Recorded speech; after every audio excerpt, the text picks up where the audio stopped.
Hi hall எல்லோரும் எப்படி இருக்கீங்க? இந்த நாள் இனிய நாளாக அமையட்டும். இன்றைக்கி லஞ்ச் பாக்ஸ் பார்த்திங்கன்னா ghee rice with chana masala, கார சட்னிக்கு ஆல்ரெடி வெங்காயம் தக்காளிலாம் வதக்கி வச்சுட்டேன். அதை ஆறட்டும் மிக்சியில் போட்டு அடிக்கிறதுக்கு.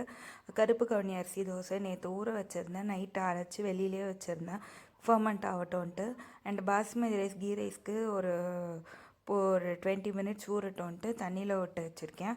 இப்போது பாப்பாவுக்கு ஸ்கூலுக்கு ஸ்நாக் என்னென்னா, இன்றைக்கி இந்த தோசை மிக்ஸ், இந்த மில்லட் தோசை மிக்ஸு ஸ்பினாச் ஃப்ளேவருன்ட்டு ஸ்லர்ப்புன்ற பிராண்டில் வாங்கியிருந்தோம். நான் அது நல்லா இருக்குது அப்படின்ட்டு கேட்டுகிட்டே இருந்தா. சரி, அதில் கேர்டு தண்ணி ஈக்குவல் அமௌண்ட் எடுத்து அந்த பவுடரில் போட்டு கலக்கிக்கணும். வேறு எதுவுமே போட தேவையில்ல. நீங்கள் வேணால் கூட வெஜிடபிள்ஸ் வேணால் ஆட் பண்ணிக்கலாம். நான் அதை போட்டு மேலே கேரட் தூவி லைட்டாக சீஸ் போட்டு குட்டி குட்டியாக தோசை போட்டு கொடுத்துட்டேன். அப்புறம் பிரேக்ஃபாஸ்ட்டுக்கு பாப்பாவுக்கு கருப்பு கவுனி அரிசி தோசையும் கூட முருங்கைக்கீரை பொடியும் கேட்டாங்க. சரி, ஓகே அப்படின்ட்டு இதான் அவளுக்கு லஞ்ச் ஸ்கூல் ஸ்நாக்ஸ் பாக்ஸ்க்கு பேக் பண்ணது. இப்போ இதை சன்னா மசாலா பண்ணுறதுக்கு இது நின்று வெங்காயம் வதக்கணும்லாம் இல்லை, ரொம்ப ஷார்ட்டாக முடிஞ்சிருச்சு. நல்லாவும் இருந்துச்சு. டேஸ்ட் பண்ணி பார்த்துட்டேன், ரொம்ப நல்லா இருந்துச்சு. ரொம்ப சீக்கிரமாக முடியணும், உங்களுக்கு வெங்காயம்லாம் ரொம்ப நேரம்லாம் வதக்க முடியலன்னா இந்த மெத்தட் ட்ரை பண்ணி பாருங்கள், ரொம்ப ஈஸி. சன்னா மசாலா ஊற வச்ச அந்த தண்ணியோடவே ஒரு சாப்பரில் நான் போட்டுட்டேன். ஒரு 4 வெங்காயம், ஒரு 3 தக்காளி எல்லாத்தையுமே நல்லா சாப்பரில் போட்டு கூட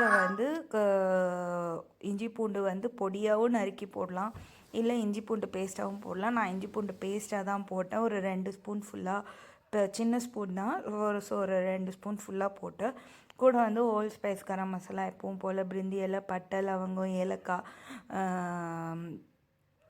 கல்பாசி இதெல்லாம் போட்டுட்டு அடுத்து நான் மசாலா பார்த்திங்கன்னா மிளகாத்தூள், மஞ்சத்தூள், தனியாத்தூள், ஜீரகத்தூள், அப்புறம் கொஞ்சமாக, ரொம்ப கொஞ்சமாக ஒரு 1/4 டீஸ்பூனுக்கும் 1/4 டீஸ்பூன் இருக்கும், அவ்வளோதான் போட்டேன் கரம் மசாலா போட்டு எல்லாமே நல்லா அந்த தண்ணி முழுகிற அளவுக்கு. நான் ஏற்கனவே தண்ணி அதில் கடலையில் ஊற வச்ச தண்ணியவே நான் யூஸ் பண்ணிக்கிறேன். ஸோ அந்த தண்ணியிலே தான் நான் இதெல்லாம் போட்டுட்டேன். கடைசியாக உப்பும் போட்டு லைட்டாக எண்ணெய் விட்டு குக்கரை நீங்கள் மூடி 4லேருந்து 5 விசில் விட்டிங்கன்னா நல்லா வெந்துடும். ஸோ இதெல்லாம் போட்டுட்டு குக்கரை மூடி ஒரு 5 விசில் விட்டுட்டு நல்லா ப்ரெஷர் ரிலீஸ் ஆன பிறகு எடுத்து பாருங்கள். சைடில் பார்த்திங்கன்னா நான் ஆல்ரெடி பாஸ்மதி ரைஸ் ஊற வச்சுருந்தேன். அதை நல்லா கொதிக்கிற தண்ணியில் போட்டு ஒரு 8 நிமிஷம் கழித்து எடுத்து பார்த்தா கொஞ்சம் வெந்துருந்துச்சு. ரொம்ப வெந்துருச்சுன்னா ஒரு மாதிரி குழ சொதன்னு ஆகிடும். ஸோ அது கொஞ்சம் பார்த்து வடிக்கணும். நான் வடிக்கலை, லைக் சாதம் ஃபில்ட்ரு, அந்த சாதம் வடிக்கிற ஃபில்ட்ரில் நான் ஃபில்ட்ரு பண்ணி லைட்டாக எண்ணெய் போட்டு ஒரு ஸ்பூனில் வச்சு ஒரு கலரி வச்சுருக்கேன். அப்போ தான் சாதமும் கொஞ்சம் நல்லாயிருக்கும். அதிலே கொஞ்சம் லைட்டாக உப்பும் போட்டுட்டேன். இப்போ இது குக்கர் மூடி ஒரு 5லேருந்து 6 விசில் வச்சு எடுத்துக்கோங்க. இன்கேஸ் மூக்கடலை ஓப்பன் பண்ணி பாருங்கள், வேகலைன்னா இன்னும் 2 விசில் கூட நீங்கள் ஆட் பண்ணிக்கலாம். இந்த மூக்கடலைக்கே நான் மொத்தமே ஒரு 5 விசில் தான் வச்சேன். ஏன்னா இதுக்கு மூக்கடலையே கொஞ்சம் சின்னதாக இருக்குது நார்மல் சைஸை விட. ஸோ இது 5 விசில் தான் எடுத்தது இந்த மூக்கடலை வேக. ஸோ இதிலே பார்த்திங்கன்னா நல்லா வெங்காயம் தக்காளி எல்லாமே நல்லா இதுவாகிடுச்சு. ஸோ வெந்துருச்சு, எதுவுமே வதங்கணுன்ற அவசியமே இல்லை. இப்போ இதுக்கு லாஸ்ட்டில் இதுக்கு ஒரு தாளிப்பு பண்ணணும். ஸோ பார்த்திங்கன்னா மூக்கடலை நல்லா வெந்திருக்கு. சைஸுமே எனக்கு என்னமோ குட்டியாக இருக்குது. நான் இதை விட பெரிய மூக்கடலெல்லாம் பார்த்துருக்கேன். ஸோ நசுக்கி பார்த்தேன், வெந்துருச்சு. சாதமும் வடித்து வச்சுட்டேன். ஸோ நல்லா தண்ணியெலாம் இது பண்ணிவிட்டு லைட்டாக எண்ணெய் போட்டு லைட்டாக ஒரு கலரி வச்சுட்டேன். இப்போ நான் பிரேக்ஃபாஸ்ட்டுக்கு ஆல்ரெடி சட்னி வதக்கி வச்சுருந்தேன். அது வெங்காயம் தக்காளி, உளுத்தம்பருப்பு, காஞ்ச மிளகா, கூட கொஞ்சமாக புளி, கொஞ்சம் கொத்தமல்லி தழை போட்டு எல்லாத்தையும் நல்லா வதக்கிட்டு அரைச்சி தாளித்து வச்சுட்டேன். கருப்பு கவுனி அரிசி தோசைக்கு இது ரொம்ப நல்லாயிருக்கும். இப்போ கடாயில் எண்ணெய் கொஞ்சம், நெய் கொஞ்சம், இல்லைன்னா நீங்கள் பட்டர் கூட போட்டுக்கலாம், ரொம்ப நல்லாயிருக்கும். நான் பட்டரை போடல, நான் இன்றைக்கி பாதி ஆயில் பாதி கீயே போட்டுக்கலான்ட்டு போட்டுட்டு ஒரு 4 பச்சை மிளகாவை 2ஆக கட் பண்ணி நல்ல நடுவில் கீறி போட்டிருக்கேன். அதே இதில் கூட வெறும் ஒரு கொஞ்சமாக மிளகாத்தூள் போட்டு கை நிறைய கொஞ்சம் கஸ்தூரி மெத்தி எடுத்து நல்லா நம்ம கையிலே இது பண்ணி பொடி பண்ணி போட்டுவிட்டேன். போட்டுட்டு ஆஃப் பண்ணிடுங்க. மிளகாத்தூள் போட்டதுமே நீங்கள் கடாயை ஆஃப் பண்ணிவிடுங்க. லைக் அது அப்படியே பொங்கி வரும், கலர் மாறுறது நம்மளுக்கு நல்லா தெரியும்.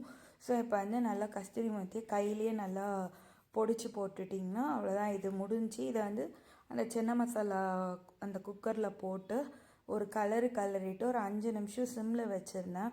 ஸோ சன்னா மசாலா ரெடி ஆகிடுச்சி. சால்ட் மட்டும் டேஸ்ட் பார்த்துக்கோங்க, காரம் எல்லாமே கரெக்டாக இருக்கும். இப்போ கீ ரைஸ்க்கு வந்து எண்ணெய் கொஞ்சம் கீ கொஞ்சம் போட்டு கூட கொஞ்சம் ஒரு 10 பொடியாக நறுக்கின முந்திரி பருப்பு, கொஞ்சம் ஜீரகம், கூட கொஞ்சம் வந்து கஸ்தூரி மெத்தி இப்படி நல்லா கையிலே பொடிச்சு போட்டேன். கஸ்தூரி மெத்தி இல்லைனாலும் நீங்கள் வெறும் கொத்தமல்லி கூட போட்டுக்கலாம், நல்லாயிருக்கும். இது உங்கள் சாய்ஸ் தான். இல்லைன்னா பூண்டு பச்சை மிளகா கூட போடுவாங்க சில பேர். ஸோ இது போட்டுட்டு சாதம் போட்டு சாதத்துக்கு தேவையான உப்பு கொஞ்சம் போட்டு நல்லா கிளறி விட்டால் ரைஸ் ரெடி ஆகிடும். அவ்வளோதான். இதுதான் இன்றைக்கி மார்னிங் எனக்கு நான் பண்ண லன்ச் அண்டு பிரேக்ஃபாஸ்ட்டு. ரொம்ப சீக்கிரமாக முடிஞ்சிச்சு. மீன் ரொம்ப அறக்க பறக்க செய்யலை, நான் ரொம்ப எல்லாமே பொறுமையாக தான் செஞ்சேன். சரி ஈஸியாக தானே இருக்குது அப்படின்ட்டு. நீங்களும் வீட்டில் ட்ரை பண்ணி பாருங்கள், கண்டிப்பாக உங்களுக்கும் பிடிக்கும். ஸோ இதெல்லாம் முடிச்சுட்டு லன்ச் பாக்ஸ் பேக் பண்ணோம். இன்னும் பிரேக்ஃபாஸ்ட் அவருக்கு தோசை சுடணும், இதான் வேலை இன்னும் இருக்குது. ஸோ உண்மையாக சொன்னால் எனக்கு என்னமோ இன்றைக்கி ரொம்ப லெஷராக பண்ண மாதிரி இருந்துச்சு, நல்லா இருந்துச்சு. சாதம் வந்து கொஞ்சம் பார்த்து கலருங்க, உடஞ்சிருச்சுன்னா அந்த பாஸ்மதி ரைஸ் போட்டதே தெரியாது. ஸோ கலரி விடும்போது கொஞ்சம் நல்லா பார்த்து கலரி விட்டிங்கன்னா உங்களுக்கே நல்லா தெரியும். ஸோ இப்போ நான் அதுக்கு தேவையான அளவு உப்பு, நான் ஆல்ரெடி சாதம் வேகும் போது ஒரு 1/2 டீஸ்பூன் உப்பு போட்டேன். ஸோ இருந்தாலும் கூட இப்போ இது போட்டு நெய் எண்ணெயில் நல்லா கலரும் போது கூட கொஞ்சம் உப்பு போட்டு நல்லா கலரிட்டேன். அவ்வளோதான், முடிஞ்சு. இப்போது கருப்பு கவுனி அரிசி தோசை பார்த்திங்கன்னா இந்த டைம் தான் எனக்கு என்னமோ இவ்வளோ மெலிசாக ஊற்றினாலும் ரொம்ப அழகாக வந்திருக்கு. உளுந்து வந்து கருப்பு உளுந்து போட்டிருக்கேன். மெஷர்மெண்ட் பார்த்திங்கன்னா 1 கப்பு கவுனி அரிசி, 1 கப்பு இட்லி அரிசி, ஒரு 1/2 கப்பு உளுத்தம்பருப்பு. நான் கருப்பு உளுந்து தான் போட்டிருக்கேன், அதான் இந்த கலரில் இருக்குது. இதான் லன்ச் பாக்ஸ் பேக் பண்ணது. ஸோ தேங்க்ஸ் ஃபார் வாட்சிங். பை. நீங்களும் இந்த ரெசிபீஸ்லாம் ட்ரை பண்ணி பார்த்துட்டு மறக்காமல் எனக்கு கமெண்ட்டில் சொல்லுங்கள். Bye, take care.